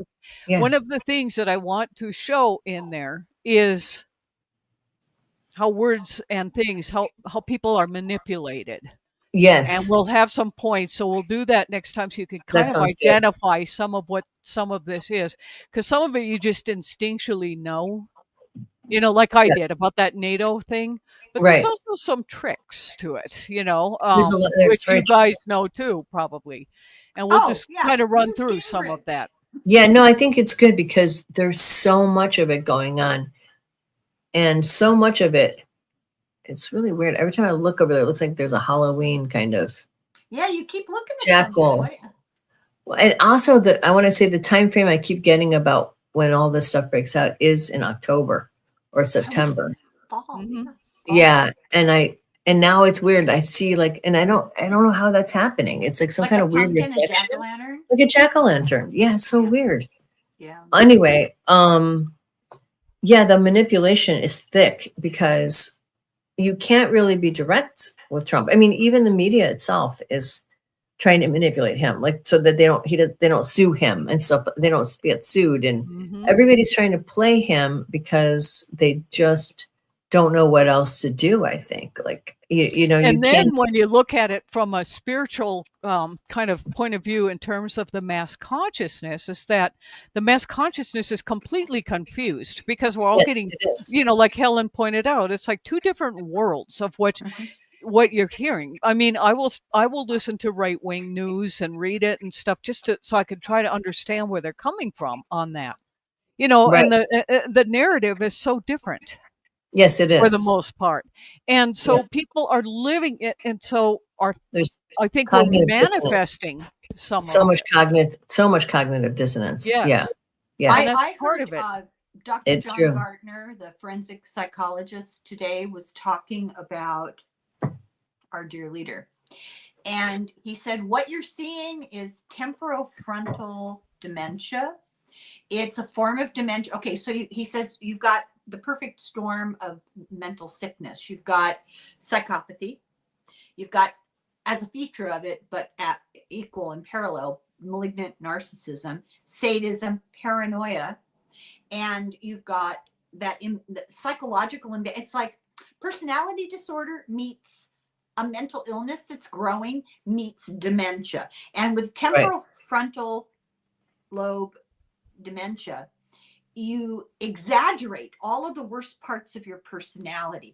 These are the old people in the wheelchair in the nursing home who are tied down and who are screaming invective at people, swearing and calling people racial slurs and out of control. But he said you can see it. One of the other parts of the decline is neuromotor decline. And so you see people starting to hunch and walk weird. And the real clue, he's got, I forget the term, but he's got a swing to his right leg. When he walks, he swings out his right leg. Yeah. The expert on that kind of dementia said that's left temporofrontal dementia. That's the symptom you get, is that leg swinging out. And that's what we're seeing happening, unfolding in front of our eyes. Like the worst possible That makes sense. person ever. Right. This is going to be wildly unpopular. But to be honest with you, I feel compassion for him. Oh, no. I do too. Yeah. Because it's like,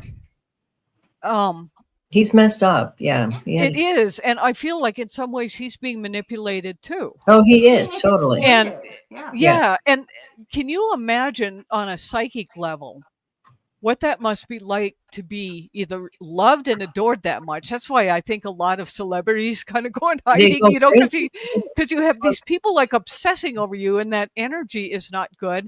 And then you also have people that truly hate you and believe that's right. Blame it's a lot to deal with. So this is we're talking global, So there's a part of me that thinks, all right, yeah, I disagree with this stuff, but on the other hand, there's a part of me that thinks, what kind of soul chooses this?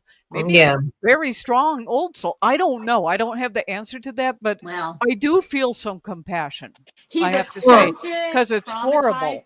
Yeah, he has. He's done awful things to people. Horrible and things. He also, I know what you're saying. I do too. And I think one of the things I was going to say about.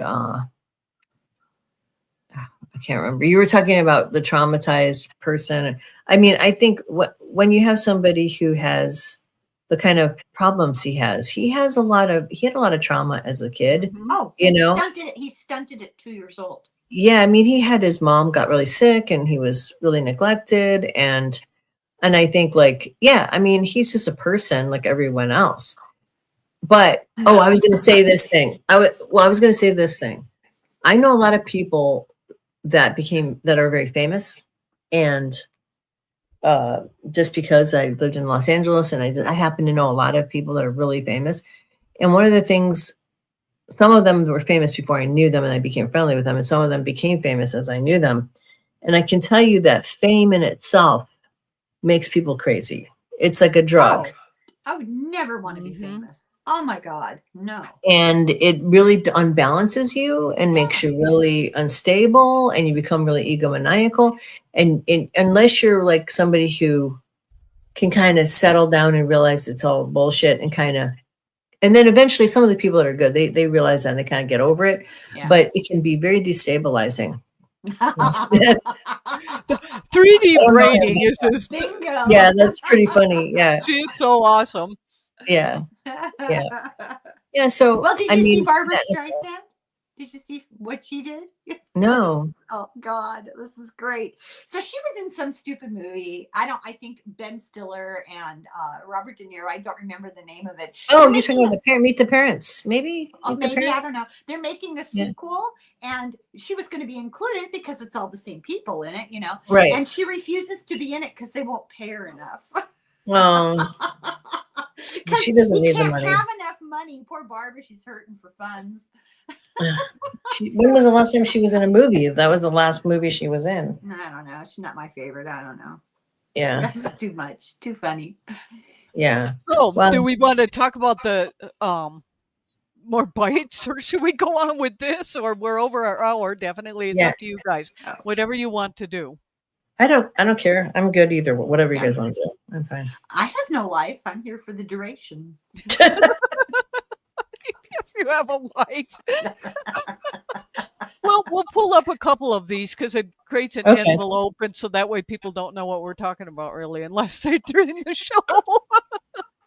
So, all right. So I couldn't find very much about this. It's not a big subject. Mm-hmm. This lady in 1928 in Iowa. Once again, it's that religious stuff. And she was being exorcised since 14 to 48. I'm just thinking, oh my God, that's just awful. Oh, give me a break. She had the bite and claw marks and stuff on her body. And I think it's similar to like in our opening movie of all of this religious kind of influence and whatever guilt you have or whatever's going on, you start manifesting it. That's right. All right. This one I didn't believe at all because it was written about by Ed and Lorraine Warren. But that's my own bias. Supposedly, this guy had scratches and animal-like bite wounds. And then, so the Warrens go there and claim he's a werewolf. So I'm sorry, but if you become a famous exorcist, give me a break, Yeah. So this one I had heard about before. I forgot about it. It's very interesting. This was in Texas.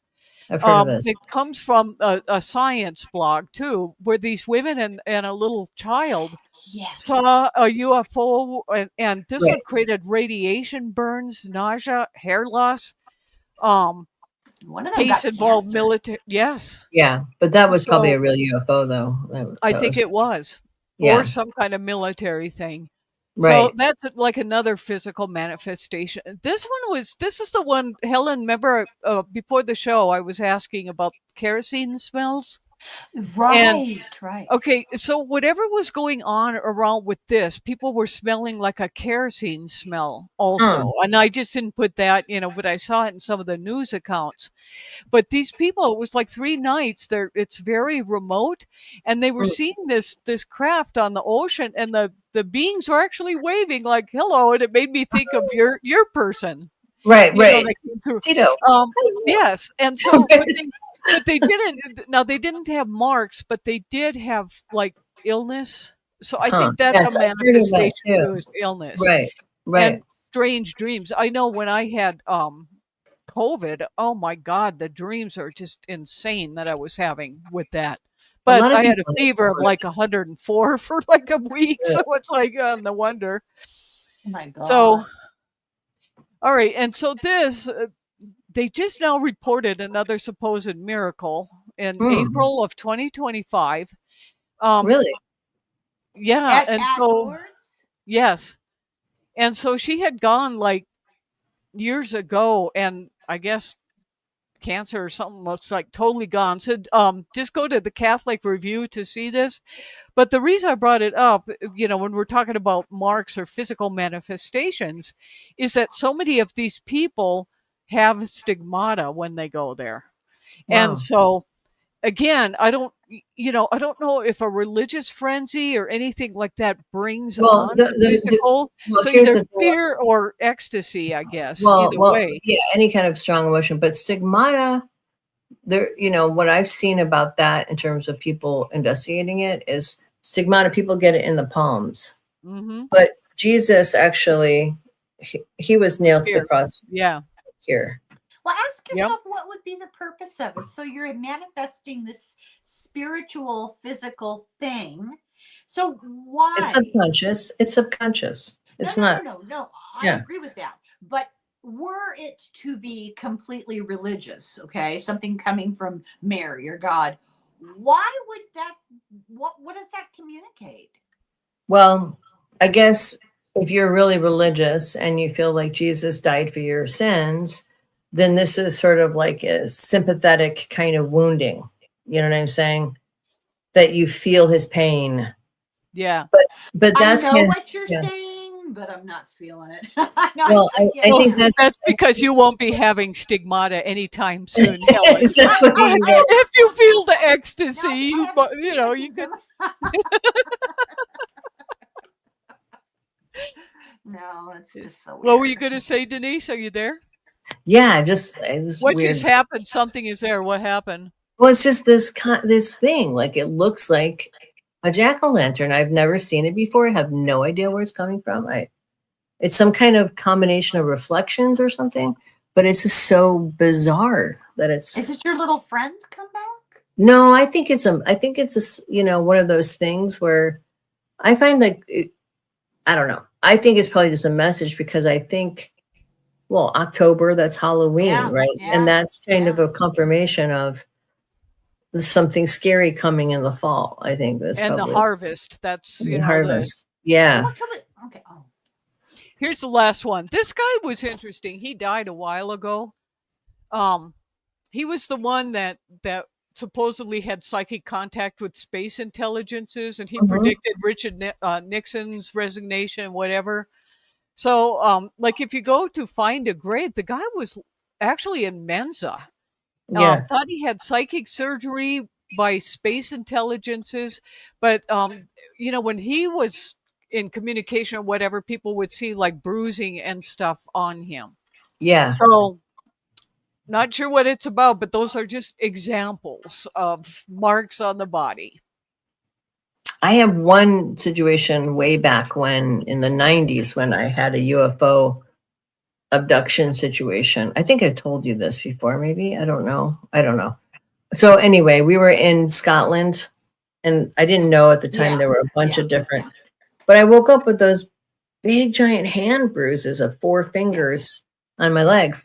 That's the only time I've ever had anything that clearly related to something. Just a second. Here's her first. Okay. Oh, well, they did mention it. I mean, there was some guy. And they were afraid of, basically, they were afraid of agitators stirring up a population that was restless and didn't mix well. They were oppressors and authoritarian dominators. What are you talking about? She was asking us how come the Romans never complained about Jesus if he was such a threat, Oh, well, he was a threat because, so here, because there was a guy who I think the other second question was Jesus real or is he made up? Correct. And that's something we don't know really for sure. Yeah, because he's not really written about outside of the Bible. No. When I was in third grade, when we had like European and Roman history, that was my question. I still remember the teacher, Mrs. Strum, Yeah. and we called her Mrs. Storm because I was real messy and my desk was. And so all the time after lunch, she'd dump my desk out all over the floor and Yeah. make me She clean sounds it like a up. treat. So Sounds we like a called her, jerk. but she was actually really smart. But I asked her, I said, so why isn't Jesus in these history books? Because you would think if somebody's walking around and healing people and all of this stuff and rose from the dead, it would be worth being in your history book, don't you think? Well, he is in Texas and Oklahoma. Yeah, now, but I think there's Josephus or whatever it is that, Josephus, yeah, where Historian. he's mentioned, but that's a whole other subject. We had hit that before one time. We'll have to do that another show. Yeah. Yeah. Good topic. Yeah, I like Yeah, that. it is an interesting topic because yeah. Who was that? Was that 3D? no, No, it's this blue, is still crystal. blue persuasion. Okay, sorry. Yeah. Read the Gnostic Gospels by Pagel. I don't know. Ellen That Pagel. much. Well, they're actually not by anybody. They were exhumed from the desert. Well, the and then, book, the Gnostic right. Gospels. Yeah, but it's just the It's pieces an of. interesting take. It's a really interesting perspective. But they're not all there though. It's sort of like, this the books like of Mary. Have you ever Yeah, but it's a good entree into the topic. into other ideas? Yeah. I mean, the thing is, Jesus, he's in the sort of tradition mythologically of Osiris and Adis and other different sacrificial gods and that are all over the world. So who knows if he was some kind of merger between some kind of Jewish mystic who took over for John the Baptist, trying to, and the Essene kind of cult, and then was a political figure who got turned into this spiritual, who we don't really know. You know what I'm The saying? thing is, though, think about how indoctrination, what we've been taught. I mean, what do we really believe? But when you think about it, that people can actually have stigmata Yes. over a belief in something okay. that may not It's- even be historically correct. It's not historically correct. But it is very, very strong in the Right. astral consciousness, Yes. whatever this is that It's, you want it's the to thing call that it. we built. It's a belief Yeah. system, and belief systems have their own What was reality. that book by Isaac Asimov? Something when they go to Mars, and it was like everything people thought would like manifest.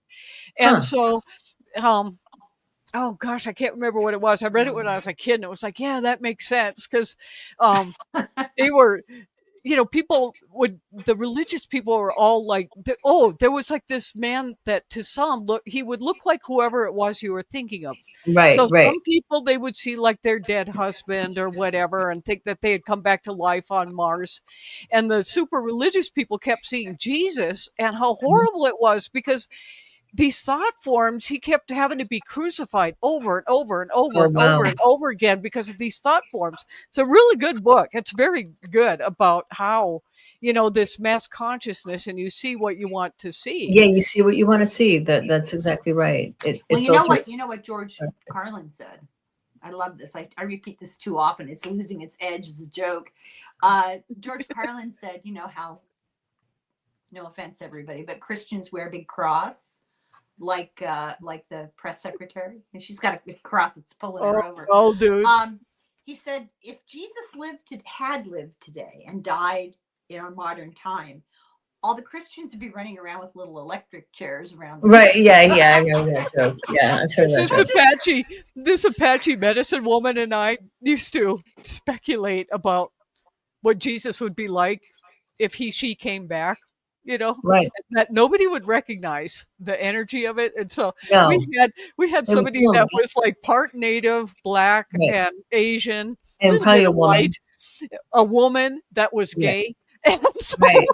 Right. Exactly. Everything would go around marginalized. and like heal everybody and do all the things and people would And not then they would recognize kill him. it. And then all the Right, right they would wing kill him. Christians would kill him or Yeah, her. that's exactly Kill right. her. Yeah. Because Or it's just non-binary that woman. energy. So it's like an avatar of this energy that was coming through. Is That's kind of right. where I'm at with Right. all that. So, well, folks, we're approaching a couple hours. This is so much fun to see It's you. fun, And yeah. It is really fun hanging out with you guys. I love it. yes, and so next time, unless something weird comes up about deer or whatever that makes me think, no, we need to do a show on that, we'll do the consciousness, mass consciousness, Yes, and that'd how be good. these things manifest and how it can be manipulated. And what I'm so interested in, Denise, too, is how when you do this meditation that you're doing, how we can go like pierce through above the astral plane, and pick up into cleaner energies. Right. That's what I'm trying to do. Yep. They send themselves out the door. Exactly. Situation. Right. Totally. Oh my I gosh. think there's a job waiting for you with the government. Well, you guys are wonderful. Thank You are you too. so much. I want to thank everybody who has joined the show and Yes. submitted Thank you, guys. comments or was quiet. It doesn't matter, but we appreciate you all. And so until next Wednesday, stay strong, stay centered, stay gold. Yeah. Deborah, thank you for all the work. Yeah. Oh, it's Thank my you for all the pleasure. work. I enjoy it. It's I look forward to our Wednesdays to just I do too. yes Yeah. and talk about stuff and And it's be fun. a If you little ever need a job, I'm going to hire you to be my IT department. okay. And And you- well, and she's going to write for me for some other things. So, that sounds good. oops. Give me a prompt. All Okay. right. All right. How dare How dare you? It's contagious. All right. Well, thank you guys, and we'll see you next Wednesday. Thank Okay. you, Love Deborah. you guys. Denise. Have a good one. Bye-bye. Thanks so much for joining us. We love hearing your stories, so tell your friends so they can join the party. For show notes and our forum of high strangeness, visit cosmicfold.com.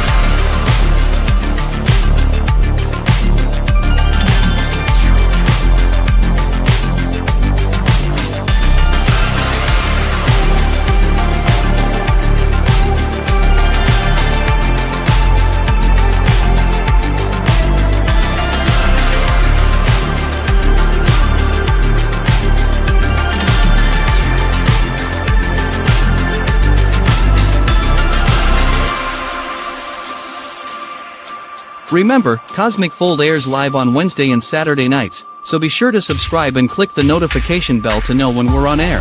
Thanks again and have a great evening.